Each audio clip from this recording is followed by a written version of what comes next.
सारे प्यारे बच्चों को राधे कृष्णा। अब तक हम लोगों ने ये चैप्टर ख़त्म कर चुका है थ्योरेटिकली। तो अगर कोई डेरिवेशन या किसी लॉजिक में अगर आप लोगों को प्रॉब्लम हो तो आप लोग एक बार कमेंट में मुझसे पूछ सकते हो, तो मैं स्पेशली उसको डिस्कस करूँगा।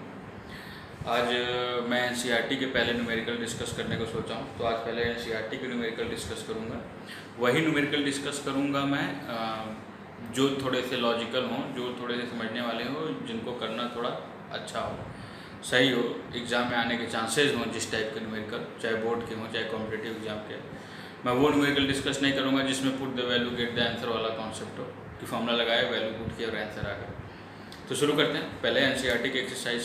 तो एनसीईआरटी के एक्सरसाइज का जो शुरू से अगर मैंने क्वेश्चन देखा तो पहला क्वेश्चन जो मुझे मिला 1.8 वाला, वो इंटरेस्टिंग था। यहाँ से मैं शुरू करता हूँ, इसके आगे से मैं पढ़ाते रहूँगा। तो 1.8 क्वेश्चन हम लोग देखते हैं क्या है। तो क्वेश्चन नंबर 1.8 में हमने देखा कि 2 point charges QA equal to 3 microcoulomb की क्वेश्चन नंबर 1.8 में बोला है, क्वेश्चन बोला है कि 2 पॉइंट चार्जेस हैं, एक 3 माइक्रोकूलम का है, एक -3 माइक्रोकूलम का है, are located 20 centimetre apart. 20 centimetre apart यानी कि इनके बीच की जो दूरी है वो 20 सेंटीमीटर है, वैक्यूम में रखा गया है। यानी अब तक हमने समझा कि दो चार्जेस हैं, एक प्लस का 3 माइक्रोकूलम है, एक माइनस का 3 माइक्रोकूलम है, और दोनों जो है वो 20 सेंटीमीटर की दूरी पे रखे गए हैं वैक्यूम में।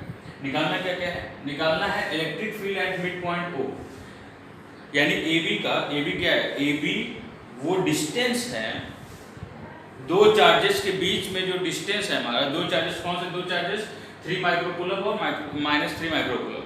तो 3 माइक्रोकूलम और -3 माइक्रोकूलम के बीच की जो डिस्टेंस है वो AB है। उनके बीच में, उनके मिड पॉइंट पे अगर हम कोई पॉइंट मानते हैं O, तो उस मिड पॉइंट पे यानी उस O पॉइंट पे हमको इलेक्ट्रिक फील्ड निकालना है कि कितना होगा उन दो चार्जेस की वजह से। और इसी क्वेश्चन का दूसरा पार्ट है कि अगर कोई नेगेटिव चार्ज जिसका मैग्नीट्यूड, नेगेटिव चार्ज है जिसका मैग्नीट्यूड 1.5 × 10⁻⁹ कूलम है, वो अगर उसी मिड पॉइंट पर रखा गया है, यानी मिड पॉइंट पर रखा गया है, तो उस पर कितना फोर्स एक्सपीरियंस होगा, या उस चार्ज द्वारा कितना फोर्स एक्सपीरियंस होगा इस चार्ज द्वारा। यानी 1.5 × 10⁻⁹ कूलम द्वारा कूलम के ये इस चार्ज 1.5 × 10⁻⁹ कूलम का जो चार्ज है, जो कि मिड पॉइंट पर रखा गया है, किसके मिड पॉइंट पर रखा गया है? इन दोनों चार्जेस के मिड पॉइंट पर रखा गया है। तो इस पे कितना फोर्स एक्सपीरियंस होगा, ये नेगेटिव चार्ज 1.5 × 10⁻⁹ कूलम का। तो देखते हैं हम लोग, शुरू करते हैं। तो पहले जो बोला है वो लिख लेते हैं। एक चीज का गौर करना है हम लोगों को कि अगर माइक्रो बोल दिया है तो माइक्रो बोल दिया है, इसका मतलब 10⁻⁶ का मल्टीपल होगा। तो जो गिवन डाटा हुआ है पहले वो लिख लेते हैं कि Q क्या क्या दिया हुआ है। ये दिया हुआ है हमारा कि एक दिया हुआ है, एक चार्ज है QA जो कि पॉजिटिव है 3 माइक्रोकूलम का, यानी 3 × 10⁻⁶ कूलम का। दूसरा जो चार्ज है वो QB यानी नेगेटिव है, नेगेटिव यानी -3 × 10⁻⁶ कूलम का। ये दोनों चार्जेस हैं। इन दोनों के बीच में जो बीच की जो डिस्टेंस है वो 20 है। तो अगर मैं डायग्राम बनाना चाहूँ तो एक मैं पॉजिटिव चार्ज ये बना देता हूँ, ये मैं नेगेटिव चार्ज बना देता हूँ, ये डिस्टेंस मैं मान लेता हूँ AB। तो ये हो गया हमारा 3 × 10⁻⁶ कूलम, ये हो गया -3 × 10⁻�6 कूलम, और इनके बीच की जो डिस्टेंस है वो है हमारा 20 सेंटीमीटर। 20 सेंटीमीटर हम कह लें या 0.2 मीटर कह लें, बात बराबर है। तो अब हमारा ये तो हमारा आ गया, अच्छे से हमको पता चल गया ये चीज। तो कि दो चार्जेस हैं, दोनों के बीच की डिस्टेंस 20 सेंटीमीटर या 0.2 मीटर है। अब हमको करना क्या है? हमको इसके बीच का ये मिड पॉइंट क्वेश्चन बोला है कि ये मिड पॉइंट हम मान लेते हैं O है, तो O पे हमको इलेक्ट्रिक फील्ड E निकालना है। पहला कंडीशन ये है। तो पहले कंडीशन को हम लोग सॉल्व कर लेते हैं। तो इलेक्ट्रिक फील्ड जो O पे होगा वो दोनों चार्जेस की वजह से हमको मिलेगा। याद रखना कि जब हमने इलेक्ट्रिक फील्ड पढ़ा था, इलेक्ट्रिक फील्ड का फॉर्मूला पढ़ा था, तो हमने पढ़ा था इलेक्ट्रिक फील्ड के फॉर्मूले में कि E = 1/4πε0 Q/r²। ये इलेक्ट्रिक फील्ड का फॉर्मूला था। लेकिन यहाँ पे इलेक्ट्रिक फील्ड के इस फॉर्मूले में अगर हम गौर से देखेंगे तो ये सिर्फ पर्टिकुलर चार्ज का कहाँ तक रीजन काम करता था, कहाँ तक इलेक्ट्रिक फील्ड काम करता था, वो ये दिखाता था। यानी ये सिर्फ एक चार्ज के रिस्पेक्ट में बात होती थी। ये जो फॉर्मूला है बेसिकली वो एक चार्ज के रिस्पेक्ट में बात होती थी। यही अब यहाँ पे जो है वो इलेक्ट्रिक फील्ड दो चार्जेस के रिस्पेक्ट में होगा। क्यों होगा? क्योंकि ये दोनों का मिड पॉइंट है, इसका और इसका मिड पॉइंट है ये O। तो यानी इसकी वजह से भी कुछ ना कुछ इलेक्ट्रिक फील्ड यहाँ पे होगा और इसकी वजह से भी कुछ ना कुछ इलेक्ट्रिक फील्ड यहाँ पे होगा। ठीक है, मैग्नीट्यूड निकालना है। हालांकि ये याद रखिएगा आप लोग, ये नहीं कि सर ये तो पॉजिटिव है ये तो नेगेटिव है, दोनों का जो टोटल रिजल्टेंट होगा वो जीरो हो जाएगा, प्लस माइनस करके जीरो, वो सब नहीं। क्योंकि मैंने पहले भी बताया था चैप्टर के डिस्कशन में भी कि टोटल जो सम ऑफ द चार्जेज हैं और उनका मैग्नीट्यूड अगर जीरो आ जाता है ऐड या सम अप करने पे, तो इसका ये मतलब नहीं कि उनके द्वारा बनाया गया इलेक्ट्रिक फील्ड भी खत्म हो जाता है। तो यहाँ पे इलेक्ट्रिक फील्ड निकालना है, तो यानी कि इलेक्ट्रिक फील्ड खत्म नहीं होगा। तो इस ए पॉइंट यानी 3 × 10⁻⁶ की वजह से भी यहाँ पे इलेक्ट्रिक फील्ड महसूस होगा, इसकी वजह से भी यहाँ पे महसूस होगा। यानी बेसिकली दो चार्जेस की वजह से यहाँ पे इलेक्ट्रिक फील्ड महसूस होगा। तो यहाँ पे यही इलेक्ट्रिक फील्ड का फॉर्मूला हो जाएगा E = 2 × 1/4πε0 Q/r², क्योंकि Q का मैग्नीट्यूड जो है वो सेम। तो अगर हम फॉर्मूले पे रखेंगे तो मैं यहाँ पे रख देता हूँ इस फॉर्मूले को। तो अगर हम फॉर्मूले पे रखेंगे तो ये हो जाएगा E = 2 × 1/4πε0 की वैल्यू होती है 9 × 10⁹ और ये Q की वैल्यू है यहाँ पे 3 × 10⁻⁶ R पे गौर करिएगा कि R यानी मिड पॉइंट पे पूछा गया है, यानी हमारे लिए R जो है वो ये है एक्चुअली, ये डिस्टेंस हमारे लिए R है और ये डिस्टेंस होगी कितनी 0.1 मीटर, क्योंकि मिड पॉइंट पूछा गया यानी आधी डिस्टेंस होगी। तो 0.1 मीटर यानी 0.1 × 0.1 या 0.1 का होल स्क्वायर।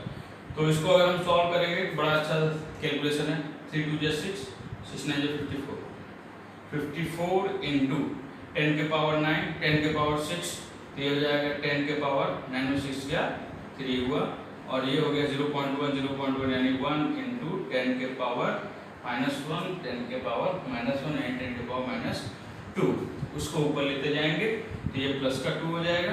तो ये आएगा हमारा 54 × 10⁻5 या इसको हम लिख सकते हैं 5.4 × 10⁻6। तो ये हमारा पहला पार्ट हो गया सॉल्व कि 5.4 × 10⁻6। अब यूनिट भी हम लोग लिख सकते हैं। यूनिट का आप लोग खास ध्यान रखेंगे क्योंकि कई क्वेश्चन जब समझ में नहीं आता है कि क्या एक्चुअली दिया हुआ है, तो यूनिट के ही मदद से हम लोग समझते हैं कि अगर लैंग्वेज में प्रॉब्लम होती है, कभी कभी क्वेश्चन जो है वो थोड़ा सा टफ लैंग्वेज का यूज करता है, घुमाता है, तो उस वक्त हम यूनिट पे ही गौर करके समझते हैं कि एक्चुअली वो दिया गया है। तो अब यहाँ पे हमारा इलेक्ट्रिक फील्ड आ गया। इलेक्ट्रिक फील्ड की वैल्यू यानी कि जो मिड पॉइंट पे इलेक्ट्रिक फील्ड होगा वो 5.4 × 10⁻6 होगा। ठीक है, तो अब ये हो गया हमारा इलेक्ट्रिक फील्ड। अब हम लोग इसका यूनिट लिख देते हैं। अब हम लोग इसके सेकंड पार्ट पे पढ़ेंगे। सेकंड पार्ट पे जब बढ़ेंगे तो अच्छा एक चीज और है कि अगर आपसे पूछ दिया जाए कि इलेक्ट्रिक फील्ड की डायरेक्शन क्या होगी, इसमें हालांकि पूछा नहीं है, लेकिन अगर इलेक्ट्रिक फील्ड की डायरेक्शन हम पूछ भी देता है तो कंफ्यूज मत होना, ये पॉजिटिव है और ये नेगेटिव है। तो जाहिर सी बात है जो इलेक्ट्रिक फील्ड होगा वो पॉजिटिव से नेगेटिव जाएगा। तो यानी ये जो मैग्नीट्यूड आया है उस मैग्नीट्यूड के डायरेक्शन का इलेक्ट्रिक मैग्नीट्यूड आ गया, इलेक्ट्रिक फील्ड डायरेक्शन जो होगी वो OB के अराउंड होगी, यानी कि इस साइड। अब इसके सेकंड पार्ट पे हम लोग बढ़ते हैं। तो सेकंड पार्ट का क्वेश्चन जो है वो हमारा बढ़ते हैं। तो सेकंड पार्ट में बोला है क्वेश्चन में कि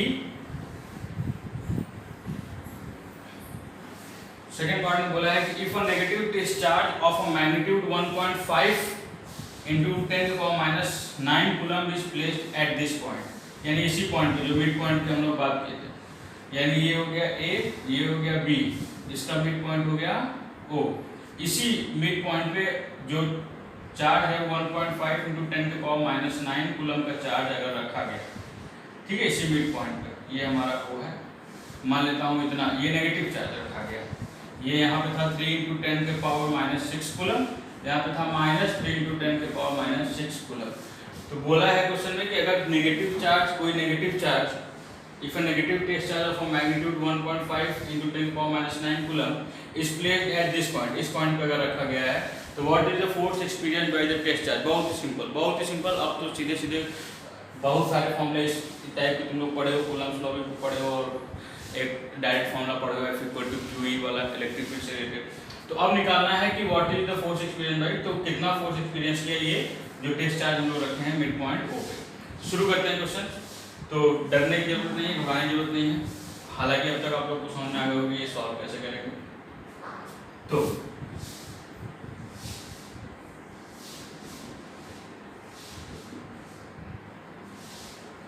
फोर्स एक्सपीरियंस, तो F इक्वल टू अगर हम लोग पढ़े हैं ध्यान से कि जो फोर्स होगा F इक्वल टू वो होता है QE के बराबर। ये हमने फॉर्मूले में पढ़ा है, F इक्वल टू QE के बराबर होता है। Q यानी कि वो चार्ज, टेस्ट चार्ज कह सकते हो, और E यानी कि इलेक्ट्रिक फील्ड।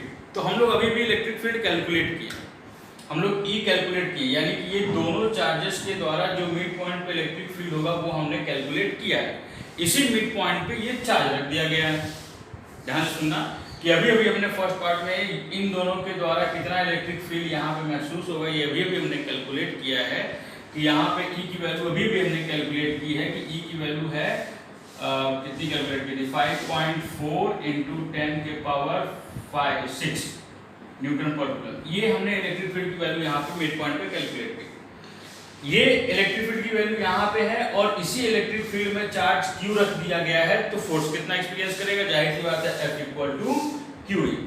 तो कुछ दिमाग में आ रहा होगा कॉन्सेप्ट कि भैया सर ने या हम लोगों ने पहले ही इलेक्ट्रिक फील्ड यहाँ पे निकाल ही लिया था, यानी इसकी वैल्यू हमको पता है क्योंकि अभी हमने निकाला है जस्ट इसके पहले, और इसकी वैल्यू भी कॉन्स्टेंटली पता है क्योंकि क्वेश्चन में दिया हुआ है कि भैया Q जो है वो 1.5 × 10⁻⁹ कूलम है। तो अब करना क्या है, बस अब दोनों की वैल्यू रख देना। तो दोनों की वैल्यू अगर हम लोग रखते हैं तो देखो क्या होगा, F इक्वल टू Q की वैल्यू है 1.5 × 10⁻⁹ और E की वैल्यू है 5.4 × 10⁻⁶। यानी अगर हम इसको कैलकुलेट करें तो पहले अगर ये कैलकुलेट करते हैं तो ये हो जाएगा 1.5 × 5.4 × 10⁻⁻3। तो अब अगर 1.5 और 5.4 को अगर हम इंटू करते हैं, इंटू करके जो हमारा कैलकुलेशन आएगा उसको हम लोग लिख देंगे। तो जब हम इंटू करेंगे तो ये हो जाएगा हमारा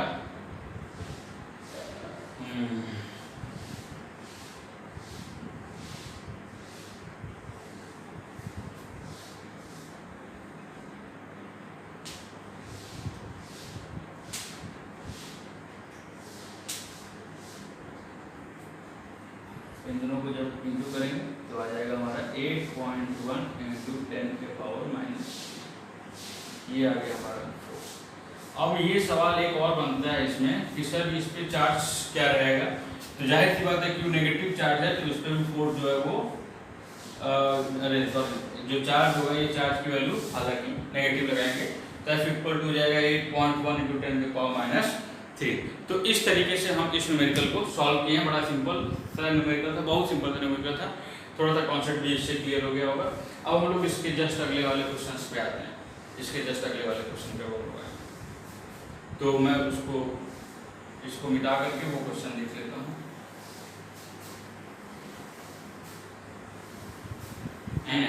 क्वेश्चन 1.9 है कि what a system has two charges, a system has a two charges QA 2.5 × 10⁻⁷ coulomb and QB equal to -2.5 × 10⁻⁷ coulomb located at a point A and B. What is the total charge and electric dipole? ध्यान से सुनना कि एक system है जिसमें दो charges हैं QA और QB, दोनों का मैग्नीट्यूड सेम है लेकिन नेचर अपोजिट है। यहाँ पे ध्यान देना कि दोनों का मैग्नीट्यूड सेम है 2.5 × 10⁻⁷, 2.5 × 10⁻⁷, लेकिन नेचर अपोजिट है। ठीक है, कोई दिक्कत नहीं। लोकेटेड एट पॉइंट, तो किस पॉइंट पर लोकेटेड है?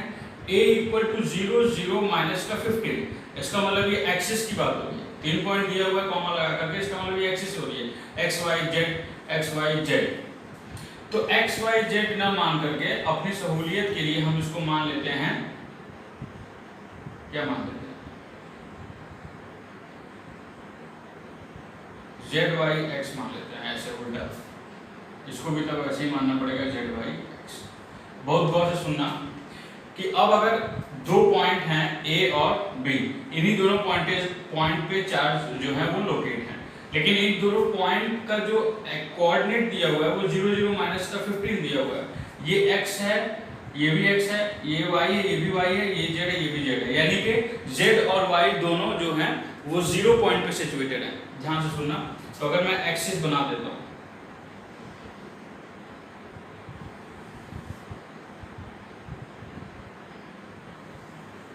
ये हो गया हमारा x एक्सिस, ये हो गया हमारा y एक्सिस, और ये हो गया हमारा z एक्सिस। तो ध्यान से देखेंगे तो z और y दोनों 0 होने चाहिए, यानी दोनों का पॉइंट यहाँ होना चाहिए। एक x माइनस का 15 है, यानी यहाँ पे मान लेता हूँ मैं माइनस का 15 यानी 0 से पीछे जाएगा, तो मैं मान लेता हूँ ये है 15 सेंटीमीटर, ये पॉइंट मान लेता हूँ a है। उस तरह एक 15 प्लस चला जाएगा, यानी मैं इसको मान लेता हूँ b, और ये मैं मान लेता हूँ 15 प्लस चला गया। यहाँ पे दूसरा वाला चार्ज लोकेटेड है, तो एक चार्ज है जो पॉजिटिव का मैं मान लेता हूँ, ये 2.5 × 10 के पावर -7 यहाँ पे लोकेटेड है, एक जो है वो 2.5 × 10 के पावर -7 यहाँ पे लोकेटेड है। तो ए और बी लोकेटेड हैं, एक -15 सेंटीमीटर पे, एक +15 सेंटीमीटर पे। तो अगर माइनस और प्लस क्या शो हो रहा है, माइनस और प्लस तो सिर्फ ये दिखा रहा है कि एक ओरिजिन से नेगेटिव है और एक ओरिजिन से पॉजिटिव है। माइनस और प्लस का ये मतलब नहीं है कि अगर हम टोटल डिस्टेंस इसकी कैलकुलेट करना चाहें तो वो 0 आ जाएगा, बल्कि टोटल डिस्टेंस जो होगी वो उसकी आ जाएगी 30 सेंटीमीटर, यानी कि 0.3 मीटर। इस बात का गौर करना तुम लोग। तो अब एक चीज और है कि यहाँ पे ये डिस्टेंस a है, सॉरी ये पॉइंट a है, ये पॉइंट b है, जो कि इक्वल और अपोजिट है, एक प्लस है तो एक माइनस है। इनके बीच की डिस्टेंस 30 सेंटीमीटर है। 30 सेंटीमीटर को हम लोग ऐसे भी लिख सकते हैं 2 × 15, इस तरह से लिख सकते हैं। तो कहीं ना कहीं से ये जो कॉन्सेप्ट बन रहा है वो 2a का कॉन्सेप्ट बन रहा है, यानी ये जो 30 सेंटीमीटर दिया हुआ है या 0.3 मीटर दिया हुआ है, ये एक्चुअली 2a है, ये एक्चुअली 2a है, डिस्टेंस 2a है।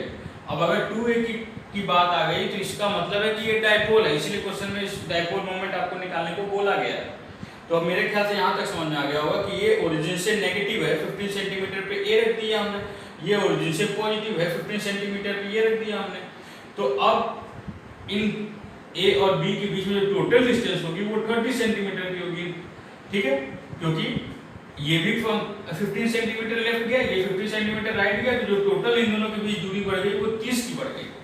अच्छा, तो पूछा गया what is the total charge. Total charge मैंने डायपोल पढ़ाते वक्त ही बोला था कि डायपोल का जो टोटल चार्ज होगा वो 0 होता है। कैसे 0 होता है कि जो टोटल चार्ज होगा, हम लोग क्वांटाइज उसमें पढ़े कंजर्वेशन वगैरह में, कि जो टोटल चार्ज होगा, जो टोटल चार्ज होगा हम लोगों को पता है वो सम अप होता है। टोटल चार्ज इक्वल टू क्या हो जाएगा कि QA प्लस QB, यही तो होगा टोटल चार्ज। तो QA की वैल्यू है 2.5 × 10 के पावर -7 कूलम, प्लस QB की वैल्यू है माइनस का 2.5 × 10 के पावर -7 कूलम। तो ये plus minus minus cancel out हो जाएगा, तो टोटल चार्ज हमारा 0 आ गया। अब क्या पूछा है उसके बाद, इलेक्ट्रिक डायपोल मोमेंट पूछा है। तो इलेक्ट्रिक डायपोल मोमेंट क्या होता है, इलेक्ट्रिक डायपोल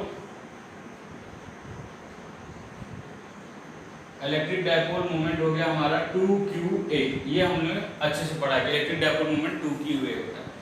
इसमें हमको Q की वैल्यू तो पता है, Q की वैल्यू हो जाएगी 2.5 × 10 के पावर -7 कूलम, और 2A की वैल्यू, 2A क्या होता है, 2A एक्चुअली वो डिस्टेंस होता है, किसका डिस्टेंस होता है, दो चार्जेस के बीच में, जो दो चार्जेस के बीच का जो डिस्टेंस है। तो दो चार्जेस के बीच का डिस्टेंस यहाँ पे क्या है, 0.3 मीटर है, तो यानी 2A की वैल्यू ही एक्चुअली दे दी गई है 0.3 मीटर। तो हम लोग बस वैल्यू रख देंगे और अपना निकाल लेंगे। तो इलेक्ट्रिक डायपोल मोमेंट यानी P जो हो जाएगा वो हो जाएगा हमारा 2QA, यानी कि 2.5 × 10 के पावर -7, और 2A की जगह पे हो जाएगा 0.3। तो जब हम इसको कैलकुलेट करेंगे तो ये आ जाएगा हमारा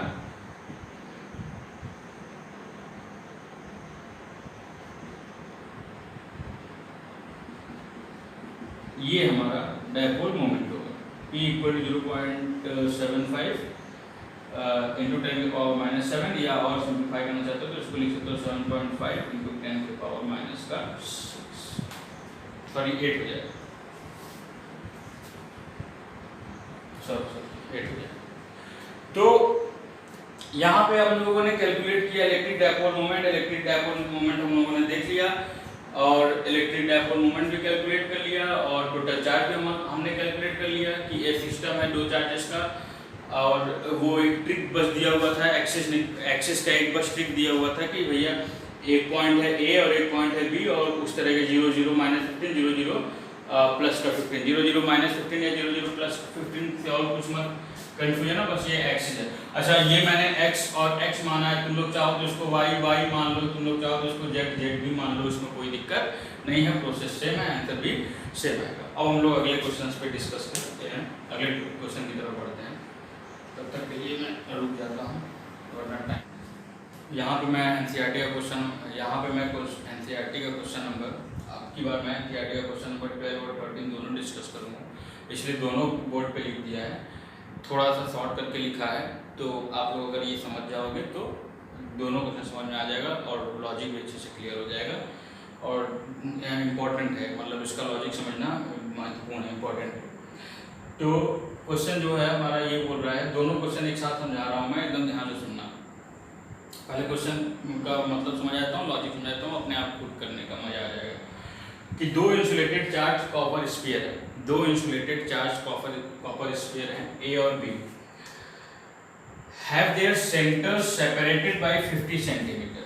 दो इंसुलेटेड कॉपर स्फीयर है ए और बी, मैं मान लिया A B, have their centres, यानी कि इनके सेंटर्स के बीच की जो डिस्टेंस है वो एक्चुअली 15 सेंटीमीटर, 50 सेंटीमीटर, सेंटर्स के बीच की डिस्टेंस। ये कॉपर ए हो गया, ये कॉपर हो गया B. What is the mutual force of repulsion, इनके बीच रिपल्सन कितना होगा, रिपल्सन कितना होगा ये बोल दिया है, इसका मतलब है कि दोनों चार्जेस के नेचर सेम होंगे। तो कितना रिपल्सन होगा, if the charge on each is, यानी इसके ऊपर भी चार्ज है 6.5 × 10 की पावर माइनस 7, इसके ऊपर भी चार्ज है 6.5 × 10 की पावर माइनस 7। तो दो स्फीयर हैं ए और बी, दोनों के सेंटर्स के बीच की डिस्टेंस है 50 सेंटीमीटर। दो स्फीयर है ए और बी, और दोनों के सेंटर्स के बीच की डिस्टेंस है 50 सेंटीमीटर। तो इन दोनों के बीच में रिपल्सन कितना होगा अगर चार्ज इतना है, तो एकदम सिंपल है, बस खाली फॉर्मूला रखना है। कौन सा फॉर्मूला रखना है, F = 1/4 pi epsilon naught Q1 Q2 r², जिसमें F = 9 × 10 के पावर 9 इंटू Q1 Q2, यानी कि ये 6.5 × 6.5 इंटू 10 के पावर माइनस 14, डायरेक्ट रख रहा हूँ मैं, r², इन दोनों के बीच की डिस्टेंस 50 सेंटीमीटर है, यानी 0.5 × 0.5 में 0.5 मीटर आएगा, 0.5 मीटर का स्क्वायर यानी 0.5 × 0.5। तो इस तरीके से जब हम इसको कैलकुलेट करेंगे तो इनके बीच का फोर्स ऑफ रिपल्सन आएगा। ये कैलकुलेट करना बहुत ही आसान था, इसमें कोई समझना नहीं था, कोई लॉजिक नहीं, मतलब बहुत टफ लॉजिक नहीं था। तो इस तरीके से हम इसको कैलकुलेट करेंगे। अब उसके बाद जो सेकंड पार्ट है वो बोला है कि what is the force of repulsion if each sphere is charge double and the distance between is half. अगर हर एक स्फीयर का, ये जो दोनों स्फीयर है, इनका चार्ज अगर डबल कर दिया जाए, इनका चार्ज अगर डबल कर दिया जाए और इनके बीच की डिस्टेंस अगर आधी कर दी जाए, तो कितना जो है वो रिपल्सन आएगा, यानी फोर्स का मैग्नीट्यूड में कितना चेंजिंग आएगा। तो सॉल्व करने से पहले समझते हैं कि F = 1/4 pi epsilon naught Q1 Q2 r²। दोनों चार्ज अगर डबल कर दिया जाए, यानी ये 2Q1 हो जाए, ये 2Q2 हो जाए,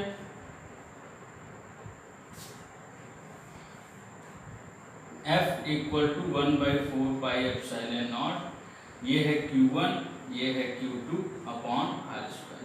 दोनों चार्ज अगर डबल कर दिया जाए, यानी इसमें भी 2 का इंटू हो जाए और इसमें भी 2 का इनटू हो जाए और डिस्टेंस आधी कर दी जाए, यानी ये r/2 का अब होल स्क्वायर हो जाए। तो अब देखेंगे कि होगा क्या। पहले न्यूमेरिकल यहीं पे पहले देख लेते हैं कि f इक्वल टू हो जाएगा 1/4 पाई एप्सिलॉन नॉट 2 2 जा 4, यानी 4q1 q2, और ये हो जाएगा r स्क्वायर और ये हो जाएगा 2 2 जा 4, ऊपर ले जाएंगे तो 4 इंटू में आ जाएगा, तो ये हो जाएगा हमारा 16 1/4 pi epsilon naught q1 q2 upon r square. यानी कि अगर हम देखें गौर से, देखें तो ये f था हमारा, ध्यान से देखिएगा, ये f था, f equal to 1/4 pi epsilon naught q1 q2 upon r square. ये f भी हमारा यही आया, f equal to 1/4 pi epsilon naught q1 q2 upon r square. दोनों में चेंज किया है, ये 16 का। यानी कि अगर हम चार्ज को डबल कर देते हैं और डिस्टेंस को आधा कर देते हैं तो जो फोर्स में चेंज आएगा वो कितना आएगा, वो 16 गुना फोर्स बढ़ जाएगा, 16 गुना फोर्स बढ़ जाएगा। इसका मतलब कि ये जो आप लोग इसकी वैल्यू कैलकुलेट करोगे, यहाँ पे जो फोर्स की वैल्यू कैलकुलेट करोगे, इसमें 16 का इंटू कर दोगे तो हमारा फोर्स जो है वो निकल के आ जाएगा। कब? जब चार्ज डबल हो जाएगा और जब डिस्टेंस आधी हो जाएगी। ये क्वेश्चन सिंपल था। इसके इस लास्ट पार्ट पे आते हैं, ये मतलब क्वेश्चन नंबर एक्चुअली 13 पे आते हैं, ये इंपॉर्टेंट है। तो क्वेश्चन नंबर अगर 13 पे आते हैं तो क्वेश्चन नंबर 13 को देख लेते हैं क्या है कॉन्सेप्ट। क्वेश्चन नंबर 13 का कॉन्सेप्ट है कि suppose a third sphere of a same size, कि एक तीसरा स्फीयर हम लोग ले आते हैं जिसका साइज तो सेम है लेकिन वो अनचार्ज है, यानी वो चार्ज नहीं है। अगर हम तीसरा स्फीयर लाते हैं जो कि सेम साइज का है लेकिन चार्ज नहीं है, उसको अगर हम कांटेक्ट में लाते हैं पहले ए वाले के साथ, उसको पहले हम लोग पहले वाले के साथ कांटेक्ट में आते हैं। तो बना के बताता हूं, ये चार्ज है हमारा ए, ये चार्ज है हमारा बी, इसके ऊपर मैग्नीट्यूड है हमारा 6.5 × 10⁻⁷ का, इसके ऊपर मैग्नीट्यूड है 6.5 × 10⁻⁷। अब मैं इसको मिटा देता हूं ताकि ऊपर लिखने ना आसान।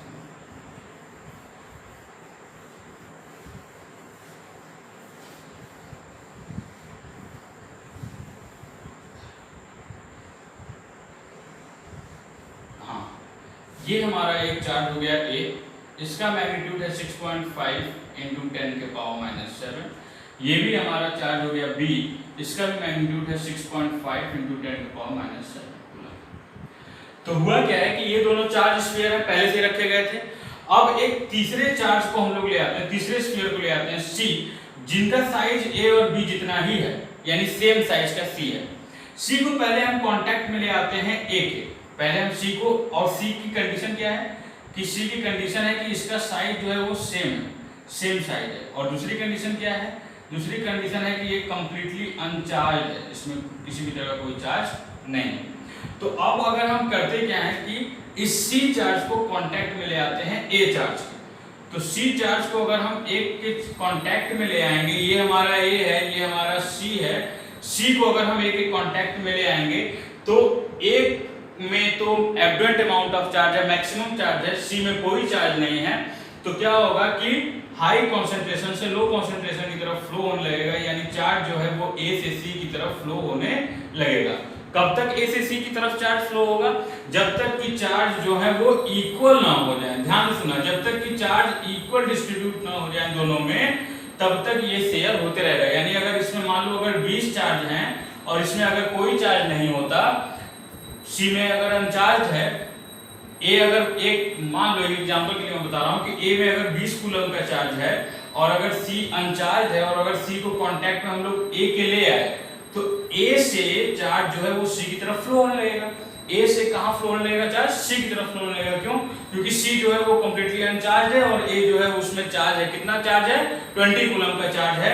तो जब ए के कांटेक्ट में हम लोग सी को ले आएंगे तो ए से जो है वो चार्ज फ्लो होने लगेगा सी की तरफ। कितना चार्ज फ्लो होगा? उतना चार्ज फ्लो होगा जिससे कि ए और सी पे दोनों पे बराबर आ जाए। यानी ए पे जब 10 हो जाए, सी पे भी जब 10 हो जाए तो चार्ज का फ्लो होना बंद हो जाएगा, नहीं तो तब तक ये चार्ज फ्लो होता रहेगा जब तक कि इक्वल शेयर ना हो जाए। ठीक इसी तरह अगर हमारा जो है ए है वो 6.5 × 10⁻⁷ कूलम का चार्ज है, सी पे कोई चार्ज नहीं है, अनचार्ज है, और सी को अगर हम ए के कांटेक्ट में ले आते हैं तो ए से जो है वो चार्ज सी में फ्लो होने लगेगा, यानी सी चार्ज होने लगेगा। कितना चार्ज होगा? जब तक ये इक्वल डिस्ट्रीब्यूट ना हो जाए। तो हम लोग निकालेंगे कैसे कि इक्वल डिस्ट्रीब्यूट कैसे बनना है। सिंपल, क्लास 3rd 4th में पढ़े होंगे कि अब जब चार्ज इक्वल डिस्ट्रीब्यूट होगा तो ए का चार्ज कम हो जाएगा और सी में चार्ज आ जाएगा। तो हम लोग निकालेंगे कि charge on A, charge on A and C, A और सी पे कितना चार्ज हो जाएगा? 6.5 × 10⁻⁷ कूलम अभी नहीं लिखते हैं, प्लस सी पे कितना चार्ज है?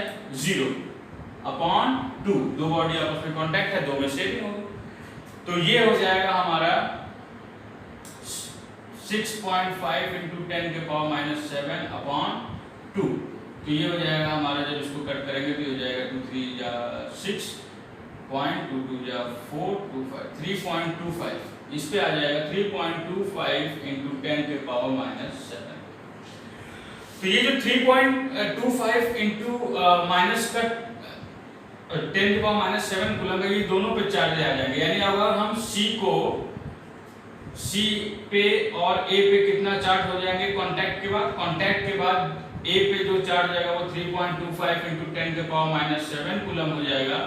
उसी तरह सी पे जो अनचार्ज बॉडी थी अब वो कितना हो जाएगी, उस पर भी हो जाएगा 3.25 × 10⁻⁷ कूलम का चार्ज अब सी पे भी हो जाएगा।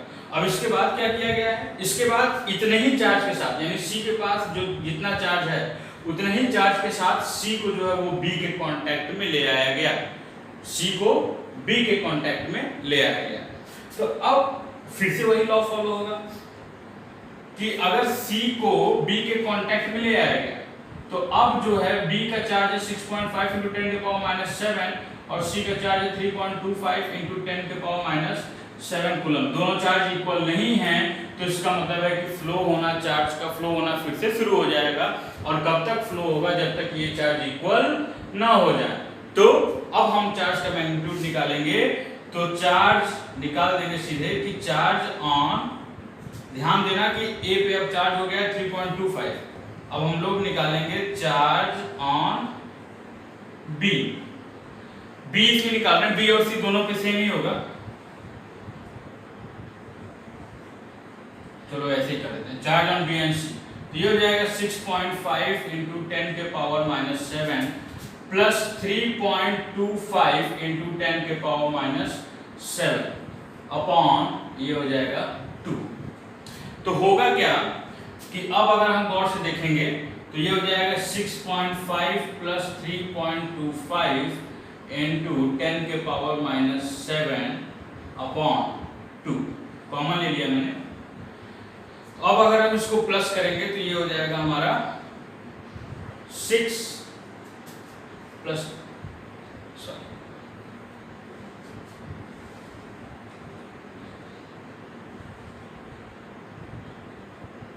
9.75 अपॉन 2 × 10⁻⁷। तो ये हो जाएगा 2 4 8 2 8 16 2 7 14, तो 4.875 × 10⁻⁷। तो जो बी पे अब चार्ज आया डिस्ट्रीब्यूट होने के बाद, क्योंकि बी और सी पे जो दोनों इक्वल चार्ज डिस्ट्रीब्यूट होंगे वो हो जाएंगे 4.875 × 10⁻⁷। अब जो नया चार्ज आया यानी ए पे जो 3.25 हो गया और बी पे अब जो चार्ज हो गया वो कितना हो गया, सी के कांटेक्ट में आने के बाद जो अब नया चार्ज बी पे हो गया वो हो गया 4.87। तो 4.87 × 10⁻⁷। उसी तरह सी पे भी सेम इतना ही चार्ज आ गया, और सी पे भी जब इतना चार्ज आ गया तो उसके बाद हम इसको इक्वल चार्ज आ गया जब तो हटा दिए। यानी कि अब अगर हम गौर से देखेंगे तो क्या आ जाएगा कि C पे आ गया 4.87 × 10⁻⁻⁷। तो अब A का चार्ज हो गया 3.25 और B का चार्ज हो गया 4.87। अब इन दोनों के बीच कितना रिपल्सन होगा ये निकालना है।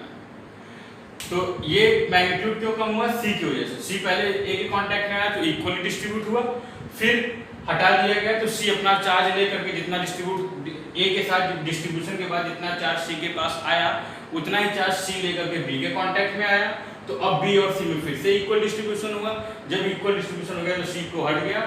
जब C हट गया तो अब जो नया चार्ज A और B पे आया वो आया 3.25 × 10⁻⁷, 4.87 × 10⁻⁷। अब इन दोनों चार्जेस के बीच हम लोग क्या करेंगे? फोर्स ऑफ रिपल्सन निकालेंगे। तो जब अब फोर्स ऑफ रिपल्सन निकालेंगे तो अब हमारा जो फोर्स ऑफ रिपल्सन है वो सेम फॉर्मूले से आएगा, F = 1/4πε0 Q1 Q2/r²। इसी फॉर्मूले पे रख के अब हम लोग जो है वो निकालेंगे। तो F = 9 × 10⁹ इंटू Q1 क्या है 3.25 × 10⁻⁷ इंटू Q2 क्या है 4.87 × 10⁻⁷ अपॉन r² क्या है, इन दोनों के बीच की डिस्टेंस जो पहले क्वेश्चन में थी 50 वही हम लोग रख देंगे। डिस्टेंस रिड्यूस या कम ये सब नहीं किया गया।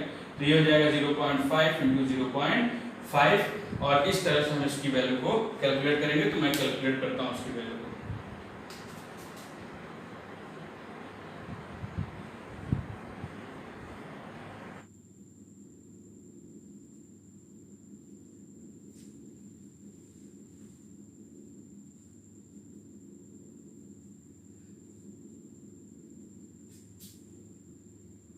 तरीके से हम इसको कैलकुलेट करेंगे।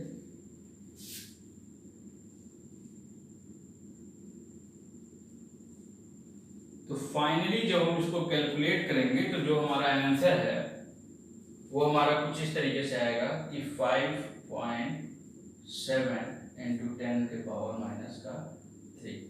तो ये हमारा कैलकुलेशन के बाद आंसर आएगा कि फोर्स ऑफ रिपल्सन F = क्या हो जाएगा इस तरीके से। उम्मीद है कि ये क्वेश्चन भी आप लोगों को समझ में आ गया होगा। ठीक क्वेश्चन था, लॉजिकली था। ये क्वेश्चन पूछ भी सकते हैं बोर्ड के एग्जाम में। बहुत हैवी नंबर में क्वेश्चन नहीं आया, मतलब बहुत टफ क्वेश्चन ही नहीं है, लेकिन लॉजिक समझना इसका आसान था। तो हम लोग अगले क्वेश्चन पे, क्वेश्चन नंबर 20 है, 22 है एनसीईआरटी का। देखो जो क्वेश्चन मैं डिस्कस कर रहा हूँ वो मुझे लगा कि डिस्कस करना चाहिए। इसके अलावा जो क्वेश्चन मुझे काफ़ी सिंपल लगा वो डिस्कस नहीं कर रहा हूँ। लेकिन फिर भी अगर कोई क्वेश्चन इसके बीच में जो मैं डिस्कस नहीं किया उसके बीच में अगर कोई क्वेश्चन नहीं समझ में आया है तो उसको प्लीज़ कमेंट बॉक्स में पूछ लेना, तो मैं उसको भी डिस्कस कर दूंगा। तो फिलहाल क्वेश्चन नंबर 22 पे आते हैं। मजेदार क्वेश्चन है। अ यूनिफॉर्मली चार्ज्ड कंडक्टिंग स्फीयर, एक यूनिफॉर्मली चार्ज्ड कंडक्टिंग स्फीयर, एक यूनिफॉर्मली चार्ज्ड कंडक्टिंग स्फीयर। तो ये कंडक्टिंग स्फीयर हो गया हमारा, यूनिफॉर्मली चार्ज्ड कंडक्टिंग स्फीयर हो गया ऑफ 2.4 मीटर डायमीटर, 2.4 मीटर इसका डायमीटर है। इसकी सरफेस चार्ज डेंसिटी यानी सिग्मा जो है, सरफेस चार्ज डेंसिटी यानी सिग्मा जो है वो 80 माइक्रोकूलम पर मीटर स्क्वायर है। 80 माइक्रोकूलम पर मीटर स्क्वायर को लिख सकते हैं 80 × 10⁻⁶ कूलम पर मीटर स्क्वायर। ये इसका सिग्मा यानी सरफेस चार्ज डेंसिटी है। तो find the charge on sphere. तो स्फीयर पे हम लोग चार्ज को, हम लोगों को स्फीयर पे कितना चार्ज होगा वो निकालना है, यानी एक्चुअली Q निकालना है, और टोटल इलेक्ट्रिक फ्लक्स यानी कि phi भी निकालना है। तो बहुत सिंपल क्वेश्चन ये भी है। तो फिलहाल पहले ये डायमीटर दिया हुआ है तो हमको रेडियस कैलकुलेट कर लेंगे। तो रेडियस डायमीटर 2.4 मीटर है तो रेडियस हो जाएगा 1.2 मीटर। ठीक, अब हम लोगों को एक फॉर्मूला पता है सरफेस चार्ज डेंसिटी का। सरफेस चार्ज डेंसिटी यानी सिग्मा, सिग्मा इक्वल टू क्या होता है, सिग्मा इक्वल टू होता है Q अपॉन एरिया। तो Q निकालना है, एरिया इधर आ गया, तो सिग्मा इंटू हो गया एरिया इक्वल टू Q, यानी कि सिग्मा क्या दिया हुआ है 80 × 10⁻⁶। एरिया क्या होता है स्फीयर का एरिया 4πr, तो r यहाँ पे ये है 4πr², 1.2 × 1.2, ये आ गया हमारा Q। मैं कैलकुलेट कर लेता हूँ इसको। तो मैं इसको मिटाता हूँ। यहाँ से हमारा Q आ गया। अब हम लोग को फ्लक्स निकालना है, तो flux equal to phi equal to होता है, सॉरी ये Q लिख दिया मैंने, फ्लक्स फाई इक्वल टू होता है Q अपॉन एप्सिलॉन नॉट।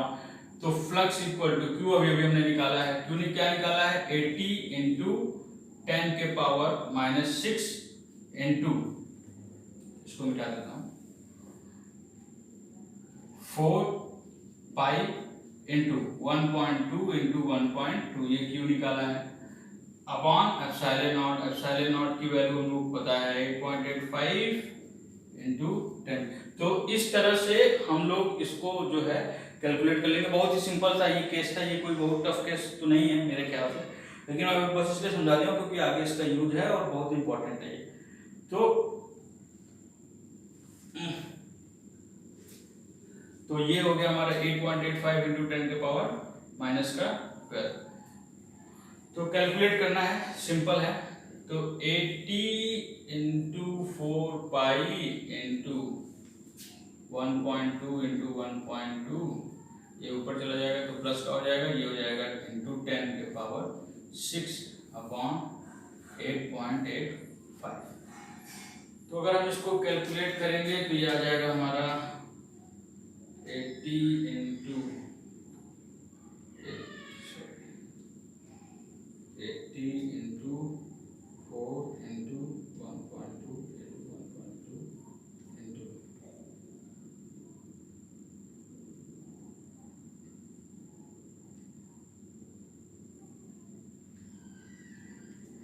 तो ये हो जाएगा हमारा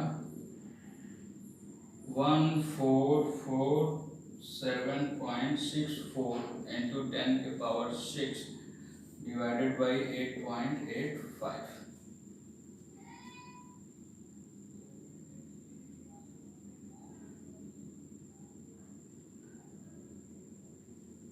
तो ये हो जाएगा 163.57 इंटू 10 के पावर 6, ऐसे लिख सकते हैं 1.6 इंटू 10 के पावर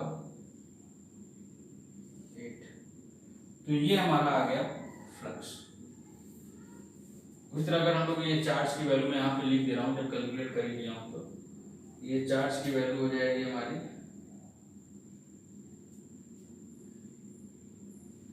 1447.64 इंटू 10 के पावर -6। तो इस तरह से ये बड़ा सिंपल केस था, ये इस तरह से ये वाला क्वेश्चन हो गया।